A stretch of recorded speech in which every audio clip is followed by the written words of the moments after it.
मेरी सभी आंगनवाड़ी कार्यकर्ता बहनों को नमस्कार।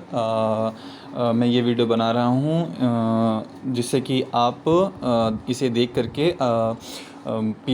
PMVY की साइट पर लाभार्थियों का पंजीकरण कर सकें और उसके थ्रू जो सरकार के द्वारा आपको प्रोत्साहन राशि मिलने वाली है उसको आप प्राप्त कर सकें। तो इसके लिए सबसे पहले हमें क्या करना है, हमें क्रोम खोलना है। उसमें हमें ये PMVY की .nic.in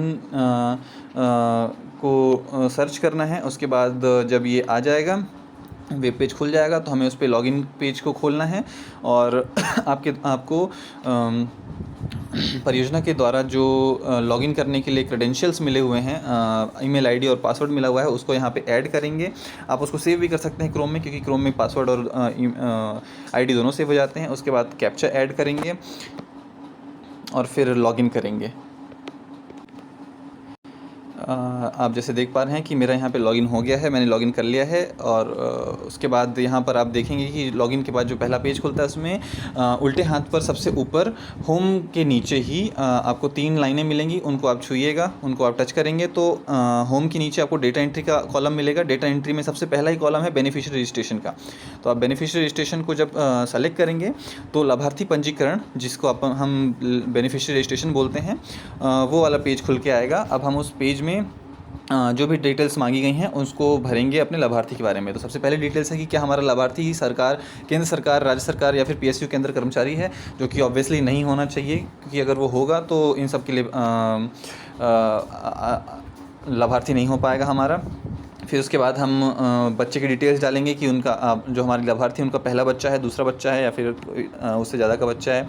उसके बाद उनके नंबर ऑफ़ लिविंग चिल्ड्रन डालेंगे, मतलब अगर पहला बच्चा है तो लिविंग चिल्ड्रन जो 0 होंगे, अगर दूसरा बच्चा है तो लिविंग चिल्ड्रन 1 होंगे। उसको हम अपने हिसाब से सेलेक्ट करेंगे।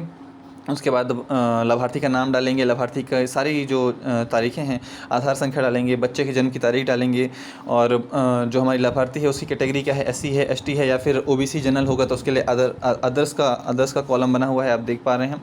उसके बाद लाभार्थी का हम मोबाइल नंबर डालेंगे जो कि समग्र और आधार के साथ जुड़ा हुआ होगा। उसके बाद दस्तावेज का प्रकार, इसमें आप सबसे नीचे जाएंगे तो इसमें प्रेग्नेंट एंड लैक्टेटिंग AWWs का एक कॉलम है, हम उसको सेलेक्ट करेंगे क्योंकि वो कार्ड, जो हमारा कार्ड है, हम उन्हें बना करके देने वाले हैं। उसके बाद उस कार्ड की पहचान संख्या डालेंगे।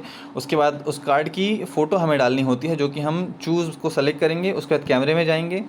उसके बाद कैमरे में जाने के बाद हमें कैमरे में सेटिंग्स को खोलना है और पिक्चर की क्वालिटी को लो कर देना है, ताकि उससे क्या हो, पिक्चर की क्वालिटी को जब हम लो कर देंगे तो उसकी 1 MB के अंदर जो हमारी फ़ाइल है वो आ जाएगी। जैसे इसमें लिखा हुआ है कि 1 MB से ज़्यादा की फ़ाइल जो है वो अपलोड नहीं हो पाएगी। तो हम लो करके, पिक्चर की क्वालिटी लो करके हम उसकी फ़ोटो ले सकते हैं, ठीक है। उसके बाद हम फ़ोटो अपलोड कर देंगे। उसके बाद कार्ड की यहाँ पर डिटेल्स डालनी है, कार्ड के बारे में, और लास्ट LMP जो होती है उसे डालना है, और ANC की तारीख डालना होता है। ये बताना है बच्चा पैदा हुआ है कि नहीं हुआ है, बच्चे की जन्म की तारीख बताना है। उसके बाद हमें अपने लाभार्थी का ही पता बताना है कि वो क्षेत्र शहरी से है या फिर ग्रामीण से है, मतलब ये बताना है कि वो हमारी जो आंगनबाड़ी है, आंगनबाड़ी का क्षेत्र शहरी है, ग्रामीण है, आंगनबाड़ी के क्षेत्र का पता बताना है। उसके बाद ये सब सेलेक्ट करके फाइनली सबमिट बटन पे आप जब क्लिक करेंगे तो आप, अगर सारी डिटेल्स आपने सही डाली होंगी तो वो सबमिट हो जाएगा, जो कि हो ही जाता है मोस्टली, ठीक है। तो इतना आप कर लीजिए। उसके बाद अगर आपको कोई दिक्कत होती है ऐड करने में तो हमें बताइएगा, हम आपकी फिर आगे और सहायता करेंगे, ठीक है। चलिए फिर आप ऐड करिए और सरकार से प्रोत्साहन राशि प्राप्त करें।